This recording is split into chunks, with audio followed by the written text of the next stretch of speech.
2025년 10월 미국의 우파 방송 채널인 인포워즈에 출연한 전직 중앙정보국 요원 경력의 사업가이자 열렬한 우파운동가인 패트릭 번은 세르비아의 베오그라드에 있는 전자선거 시스템 회사인 도미니언 지사의 선거 기술자들이 2020년 미국 대선 결과를 조작하여 트럼프를 낙선시켰으며 2024년 대선에서 같은 수법의 조작을 막기 위해 화이트의 해커들을 고용하여 세르비아의 도미니언 서버를 파괴함으로써 트럼프의 압도적 당선을 유도했다는 충격적인 내막을 폭로했습니다.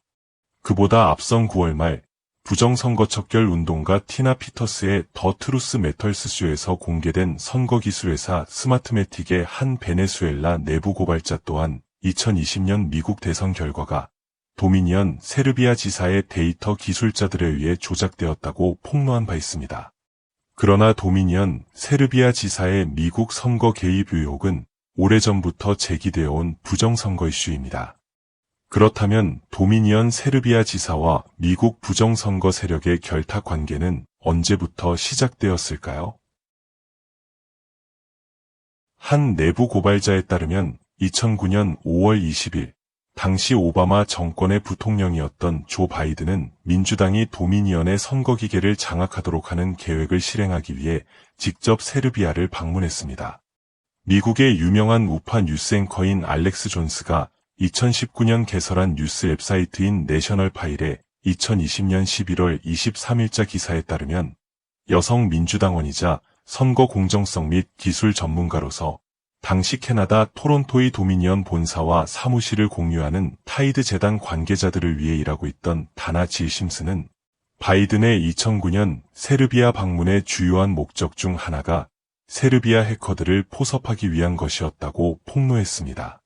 다나 심슨의 제보에 따르면 바이든은 세르비아 방문 때 베오그라드의 프로그래머들이 당시 미국 내 전자선거기술 선두기업이었던 ESNS 투개 표기의 선거 데이터를 제어하도록 하는 내용의 계약을 했습니다. 이 비밀 계약은 2012년 오바마의 재선을 비롯한 미국의 주요 선거에서 민주당이 영구적으로 승리하기 위해 세르비아에서 선거 결과를 조작하기 위한 사악한 음모의 발단이었습니다. 과연 부통령인 바이든이 이 계약을 단독으로 추진했을까요? 대통령인 버락 오바마의 지령에 따랐다고 보는 것이 합리적인 추정일 것입니다. 다음 단계로 오바마 정권은 2002년 캐나다에서 설립된 후 2010년 당시 캐나다 토론토와 미국 콜로라도주 덴버에 본사를 둔 전자선거 시스템 분야 중소기업이었던 도미니언을 민주당 영구 집권의 편리한 수단으로 만들기 위한 치밀한 정치 공작을 전개했습니다. 2010년 3월 바이든은 당시 미국 전자선거 시스템 분야 선두기업이었던 ESNS를 상대로 법무부 반독점국에 소송을 제기했으며 바이든과 공모한 법무부 장관 에릭 홀더는 반독점 기업법을 앞세워 ESNS로부터 전자투표 시스템 사업부를 빼앗아 도미니언에 넘겼습니다. 당시 이 사업부는 미국 전자투표 시스템 시장의 약 30%를 점유하고 있었습니다.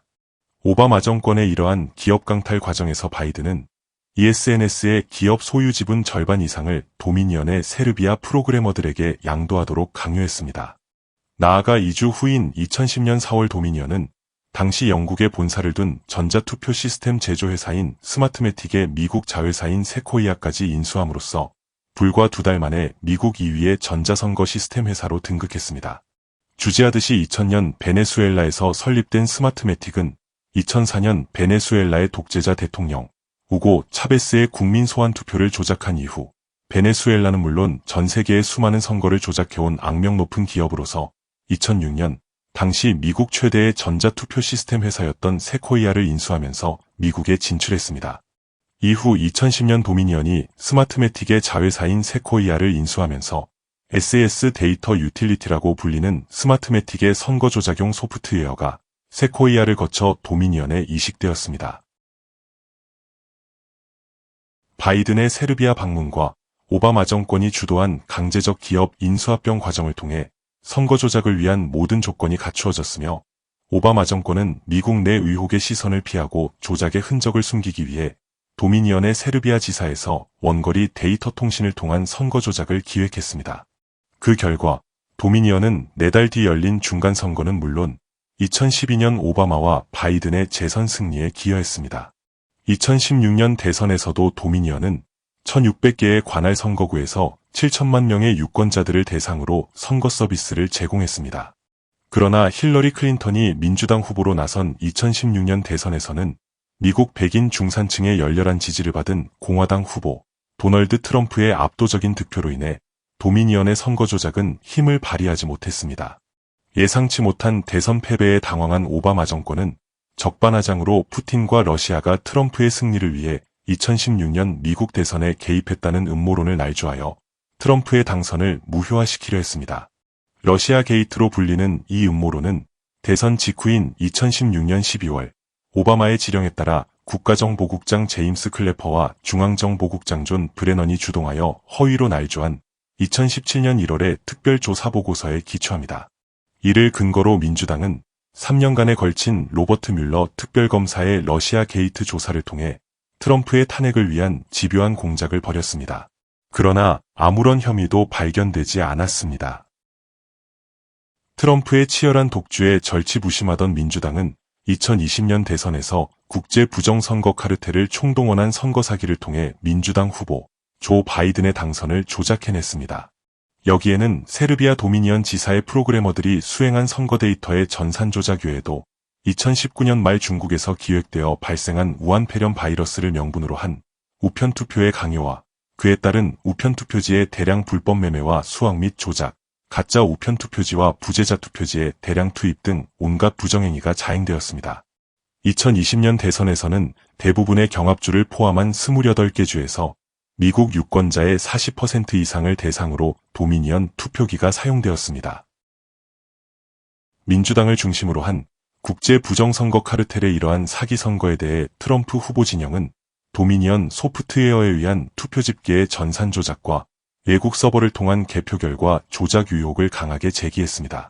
트럼프 대통령은 보수 언론 매체인 원 아메리칸 뉴스 네트워크의 기사를 인용해 도미니언이 미국 전역에서 자신이 얻은 270만 장의 표를 삭제했다고 주장했습니다. 주요 경합주에서의 투개표 조작 기법은 조작값이 사전 설정된 소프트웨어를 통해 트럼프의 표를 바이든의 표로 바꿔치기 하는 것이었습니다. 투개표 데이터의 전산 조작은 흔적을 최대한 숨기기 위해 대부분 도미니언 세르비아 지사의 전산 기술자들이 주도하였습니다. 즉, 세르비아로 실시간 전송된 선거 데이터를 분석한 뒤 바이든의 승리를 보장하는 조작값이나 득표량을 설정하는 방식이었습니다. 트럼프 진영의 변호사였던 시드니 파월이 2020년 11월 25일 도미니언사를 상대로 제기한 소송 문건에 따르면 미 육군 110일 정보여단 305 군사정보대대 소속의 전자정보 전문가인 한 화이트의 해커는 대선 기간 중 도미니언 투개표기들이 중국, 이란, 세르비아와 연결되어 있었다고 폭로했습니다. 특히 그는 2020년 11월 18일 도미니언 본사 웹사이트를 해킹해 세르비아 베오그라드의 서버와 연결된 IP 접속 기록과 도미니언 세르비아 직원들의 신원을 밝혀냈습니다. 선거 조작 논란이 격화되자 도미니언사는 세르비아에서의 조작 흔적을 없애기 위해 세르비아계 직원들의 신원 기록을 서둘러 삭제했습니다. 대선일 직후인 11월 6일 도미니언의 링크드인 페이지에 등록되어 있던 243명의 직원이 11월 16일 140명으로 급감했습니다. 즉, 100명 이상의 세르비아계 직원들이 바이든의 당선 조작을 위해 미국 대선에 개입한 것입니다. 2024년 트럼프 대통령의 승리는 사실상 바이든이 2009년 구축한 세르비아와의 선거 조작 커넥션을 차단한 화이트햇 해커들의 승리였습니다.